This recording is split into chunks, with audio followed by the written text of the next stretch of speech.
ஏய் என்ன இது விட்டா நீங்களே பிரிச்சு விட்டீங்க போல. அதுக்கு இல்ல அஞ்சனா, சொன்னீனா எங்களுக்கும் யூஸ் ஆகும்ல. நாங்களும் பாஸ் மார்க் எடுப்போம்ல. டேய் ஒன்னு சொல்றேன் நல்லா கேட்கோ. சண்டை போடாத புருஷ பொண்டாட்டின்னு யாருமே கிடையாது. அதை நம்ம எப்படி பாத்துக்கிறோங்கிறதுலாம் இருக்கு. புரியலையே. சண்டை அடிக்கடி வரதா செய்யும், ஹர்ட் ஆகதா செய்யும். ஆனா எல்லாத்தையுமே மனசார மன்னிச்சுட்டு ஈகோ இல்லாம கொஞ்ச நேரம் உட்காந்து பேசினாலே போதும். பேசினாலே போதுமா? ஆமா, பேசி பேசி ஆச்சுவே பிடிக்கிறாங்க. ஒரு சின்ன சண்டை மட்டும் தானே. பேசினா போதும்ன்ற.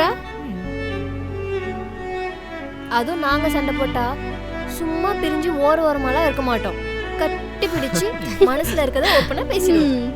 தீர்க்க முடியாத பிரச்சனை நீங்க ஏதாச்சும் இருக்கா என்ன? ஒண்ணுமே இல்லைன்னு சொல்றியா? இருக்கு.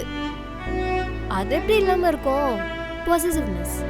அதாவது இவன் என்னை விட்டு வேற யாராவது டாவடிச்சாலோ இல்ல நான் இவனை விட்டு வேற யாராவது டாவடிச்சாலோ இந்த மாதிரி ஏதாவது நடந்தாதான் உண்டு.